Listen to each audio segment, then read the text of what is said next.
Garuda. Menjala bangku. Timnas U16 Indonesia membuka Piala AFF U16 dengan positif setelah mengalahkan Singapura. Garuda Muda membungkam Young Lions dengan skor 3-0 pada laga pembuka Grup A Jumat 21 Juni 2024 di Stadion Manahan Solo. Kemenangan itu didapatkan berkat 3 gol Putu Panji, Evandra Florasta, dan juga Fadli Alberto. Tak hanya itu, lini belakang yang bisa mencatatkan clean sheet juga patut untuk mendapat pujian. Putu Panji tampil lugas sebagai kapten, didampingi nama impor yang memberikan warna lain bagi Indonesia. Sosok tersebut adalah Matt Baker, salah satu dari 2 pemain keturunan dari luar negeri yang terpilih dalam skuad Nova Arianto. Melihat klub asalnya, Baker tergolong memiliki latar belakang mewah karena tergabung di Melbourne City. Meskipun baru berusia 15 tahun, Transfer Market melansir ia merupakan bagian dari Melbourne City U18. Melbourne City merupakan klub di bawah naungan City Football Group atau CFG yang juga memiliki Manchester City. Melbourne tak hanya memiliki warna yang sama dengan saudaranya di Manchester, tetapi juga fasilitas dan lingkungan sepak bolanya. Baker tampil bersih di sisi pertahanan, bertindak sebagai bek tengah kiri dengan Putu Panji di kanan. Ia tak kesulitan memenuhi permintaan Nova Arianto yang bermain 4 bek di babak pertama lalu 3 bek di babak kedua. Dilihat dari atributnya, Baker akan menjadi penerus Justin Hubner di timnas senior. Baker dan juga Hubner sama-sama berkaki kidal dan juga beroperasi di kiri. Mengingat Baker berusia 6 tahun lebih muda, ia masih memiliki kesempatan untuk menumbuhkan posturnya. Mengingat klub CFG sering bertukar pemain, bukan tak mungkin Baker akan membela Palermo, Girona, New York City, atau bahkan Manchester City pada masa mendatang. Timnas U16 Indonesia sempat kesulitan saat mengawali pertandingan lawan Singapura. Singapura dapat hadiah penalti pada menit ke-29. Beruntung Nur Ihsan sebagai penjaga gawang Garuda Asia jadi pahlawan pada laga tersebut. Sementara itu, Nova Arianto angkat bicara soal insiden tersebut. Pelatih 45 tahun tersebut tentu sudah mengantisipasi hal tersebut. Nova Arianto menyebut bahwa eksekusi penalti jadi momentum bagi timnya untuk bangkit. Asisten pelatih timnas Indonesia di era Sintayong tersebut mengaku bahwa pemain Garuda Asia tambah bersemangat. Dan setelah penalti itu tidak masuk, itu jadi kesempatan mental kita naik dan bersyukur para pemain bisa memberikan yang maksimal sehingga akhirnya bisa mencetak 3 gol, ujar Nova Arianto. Fabio Azka Irawan jadi sensasi baru usai timnas U16 Indonesia menang pada laga perdana Asian Cup U16 2024 atas Singapura, yakni pada Jumat 21 Juni 2024 malam waktu Indonesia Barat. Timnas U16 Indonesia menghasilkan gol perdana melalui aksi lemparan ke dalam jarak jauh. Aksi pemain Persija Jakarta tersebut mengingatkan pada sosok Pratama Arhan di timnas Indonesia. Kemampuan Pratama Arhan melakukan lemparan ke dalam tidak perlu diragukan lagi. Di samping itu, Nova Arianto angkat bicara soal kemampuan Fabio Azka Irawan. Nova Arianto bercerita, awal mula pertemuannya dengan pemain 15 tahun tersebut. Dia menemukan pemain berposisi sebagai bek kanan tersebut saat tampil di Persija Jakarta, yakni pada kompetisi Elite Pro Academy. Kemampuan istimewa dari Fabio Azka Irawan tersebut jadi berkah bagi Nova Arianto. Pasalnya Nova Arianto punya alternatif baru untuk mencetak gol. Nova selalu langsung mengeber sesi latihan dengan menu lemparan ke dalam jarak jauh. Persiapan tersebut jadi menu sesi latihan sebelum lawan Singapura. Nova Arianto bersyukur senjata pemain Persija Jakarta tersebut jadi gol. Dan itu yang coba kami persiapkan apa yang dimiliki Fabio, ujar Nova Arianto. Termasuk saat latihan H-1, ya kita maksimalkan supaya lemparan Fabio bisa berbuah gol. Bersyukur tadi gol pertama datang dari lemparan Fabio. Lanjutnya, Nova Arianto berharap Fabio bakal jadi sosok Pratama Arhan yang baru di masa depan. Harapannya kita bisa mendapatkan Arhan ya, bisa mendapatkan Arhan kedua lagi dan kedepannya diharapkan bisa berprogres, ujarnya. PSSI membuka peluang mengirim tim muda di Asian Cup 2024 yang bergulir pada tanggal 23 November hingga 21 Desember 2024. Di Asian Cup 2024 ini timnas Indonesia menempati grup B bersama Vietnam, Filipina, Myanmar dan juga Laos. Dikatakan Erick Thohir melahirkan bakat-bakat baru yang akan menjadi tulang punggung tim nasional menjadi konsentrasi PSSI. PSSI sendiri sudah mengisyaratkan tidak terlalu ngebet mengejar trofi turnamen yang sebelumnya bertitel Piala AFF ini. Dia menambahkan, Kroasia yang saat ini sedang berlaga di Euro 2024 perlu dijadikan renungan, sebab regenerasi di skuad Kroasia dinilai tidak berjalan mulus. Dilansir dari Transfermarkt, 27,7 menjadi rata-rata umur di tim besutan Zlatko Dalic yang kini menduduki ranking 9 FIFA.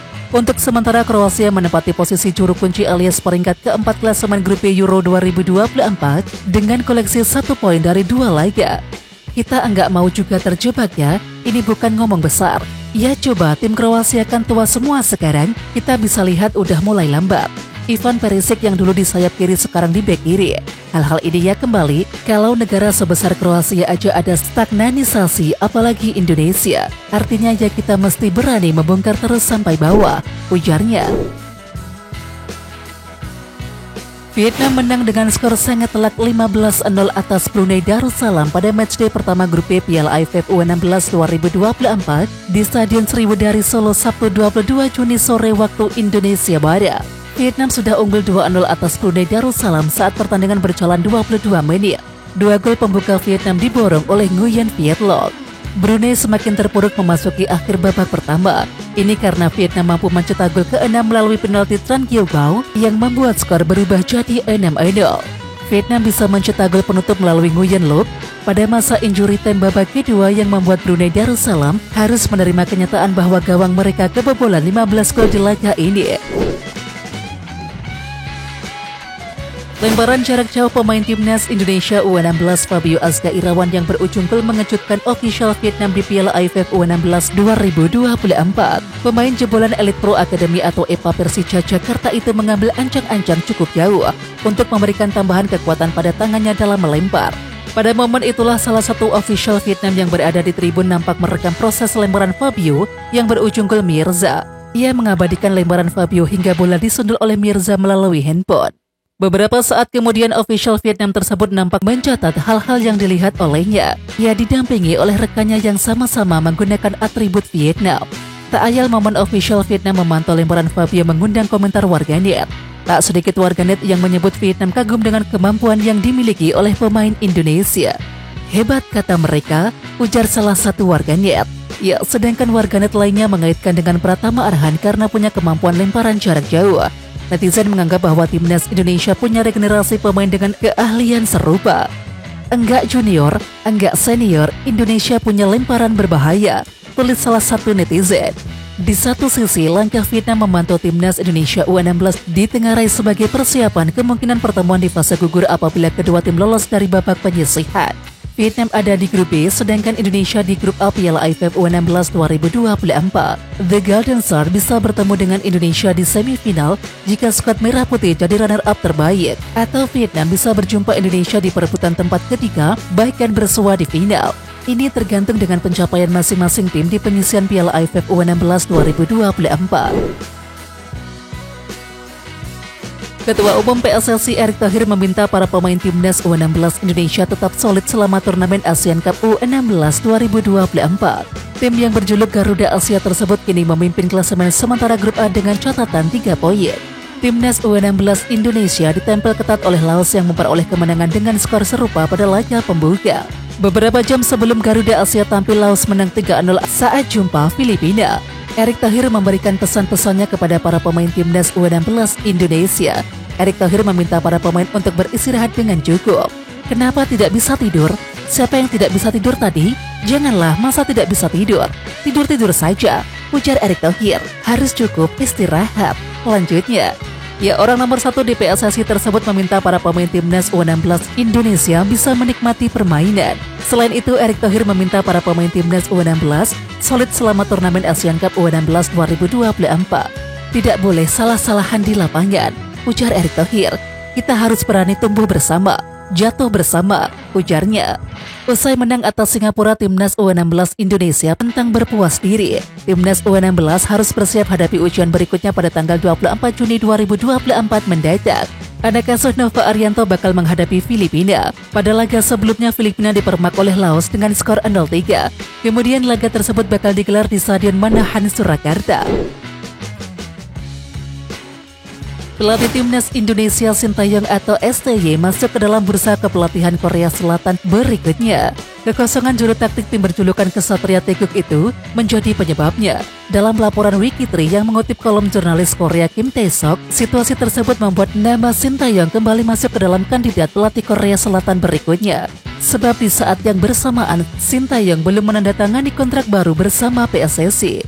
Dia menyebut belum ada kandidat yang paling unggul, namun ada orang tepat yang bisa saja jadi kejutan. Dia menyampaikan ujaran tentang pelatih timnas Indonesia Sintayong ketika membicarakan sepak bola Korea, tulis Wikitri.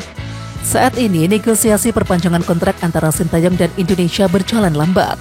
Hal ini membuat banyak reaksi di balik itu, karena mereka tidak fokus pada coaching. Demikian laporan Wikitri. Ya, di satu sisi Ketua Umum PSSI Erick Thohir sempat menyatakan bahwa Sintayong siap memperpanjang kontrak dengan PSSI hingga 2027. Dan hal ini setelah Sintayong menorehkan sederet pencapaian impresif di Piala Asia 2023 dan juga Piala Asia U23 2024. Namun hingga kini Sintayong belum menandatangani kontrak baru bersama PSSI. Padahal durasi masa kerjanya akan berakhir pada akhir Juni 2024. Dan situasi ini membuat tanda tanya di benak publik tentang kontrak Sintayong. Belum lagi ada rumor yang menyebut bahwa Sintayong bakal kembali melatih timnas Korea Selatan sejak dipecat setelah Piala Dunia 2018. Pelatih timnas Indonesia Sintayong bisa saja pusing karena ada 4 penyerang ganas asal Belanda yang bisa dinaturalisasi untuk membantu skuad Garuda lolos Piala Dunia 2026. Dibilang pusing karena Sintayong pastinya hanya diizinkan memilih beberapa di antaranya saja untuk dinaturalisasi menjadi warga negara Indonesia. Sekedar diketahui timnas Indonesia mengusung misi lolos ke Piala Dunia 2026. Demi merealisasikan itu, timnas Indonesia membutuhkan tambahan pemain berkualitas, khususnya di posisi penyerang. Dan saat ini setidaknya ada 4 penyerang diaspora yang bisa didekati oleh PSSI untuk dinaturalisasi dan juga memperkuat timnas Indonesia. Mereka ialah Ole Romani dari FC Utrecht, Dan Zandbergen dari FC Dordrecht, Tim Watering dari The Travers, dan juga Mauro Zelstra dari FC Volendam. Satu hal yang pasti, PSSI mesti mendapatkan penyerang ganas sebelum timnas Indonesia tampil di babak ketiga kualifikasi Piala Dunia 2026 zona Asia. Jika tidak, sulit bagi skuad Garuda membongkar pertahanan tim-tim kuat Asia di babak tersebut. Selain pemain di posisi depan, timnas Indonesia juga membutuhkan tenaga tambahan di sektor lain. Martin Paes diharapkan segera eligible untuk memperkuat timnas Indonesia di sektor penjaga gawang. Sementara itu, Miss Hilgers dari FC Twente, Pascal Struijk dari Leeds United, Jero Ridderwolf dari Crystal Palace, Jadon Osodwo dari Fenerbahce, dan juga Milian Manhoef dari Stoke City juga bisa didekati oleh PSSI. Penyerang keturunan yakni Mauro Zelstra memberikan kode gabung timnas Indonesia setelah resmi pindah ke FC Volendam U21. Dan hal itu terlihat dalam unggahan akun Instagram @footballtalentasia. Akun yang biasa membahas pemain keturunan ini memberitakan kepindahan Mauro Zelstra dari NEC Nijmegen U21 ke FC Volendam U21. Penyerang 19 tahun Mauro Zelstra baru saja bergabung dengan FC Volendam, tulis akun @footballtalentasia. Pemain muda ini musim lalu bergabung dengan Akademi Nijmegen dari AFC Amsterdam. Musim lalu dia mencetak 10 gol dari 21 penampilan bersama NEC Nijmegen U21. Lanjut laporan tersebut. Sementara itu, Mauro Zelstra pun merespon unggahan akun tersebut. Penyerang 19 tahun itu menaruh emoji hati dan juga Indonesia di kolom komentar unggahan akun @footballtalentasia. Sementara itu, bagi yang belum tahu, Mauro Zelstra merupakan pesepak bola keturunan Indonesia Belanda. Ia memiliki darah Indonesia dari sang nenek yang berasal dari Bandung.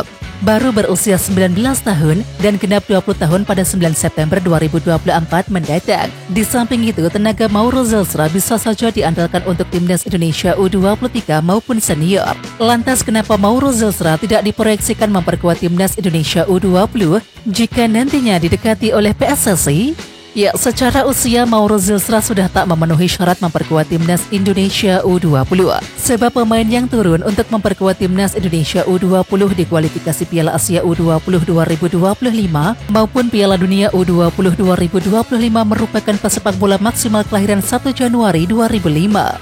Hal ini karena Mauro Zelstra kelahiran 9 November 2004. Sekarang tinggal menunggu respon pelatih timnas Indonesia Sinteyong. Jika Sinteyong tertarik, maka PSSI disinyalir bakal langsung mendekati penyerang yang satu ini. Mauro Zilstra memang hanya membela FC Volendam U21. Namun jika tampil brilian, Mauro Zilstra berpeluang dipromosikan ke tim utama. FC Volendam di musim 2023-24 mentas di Liga 1 Belanda atau Eredivisie. Namun di musim 2024-25, FC Volendam harus main di Liga 2 Belanda atau Eerste Divisie karena terdegradasi usai finish di posisi 17 Eredivisie 2023-24. Oke Timnas Lovers, siapa kita? Kita Indonesia. Ayo kita dukung terus sepak bola tanah air Indonesia. Jangan lupa dukung terus Garuda Raya Channel dengan subscribe, like, dan komen karena saran dan kritik kalian sangat bermanfaat untuk perkembangan channel ini. Tungguin video selanjutnya dari Garuda Raya Channel. Salam olahraga.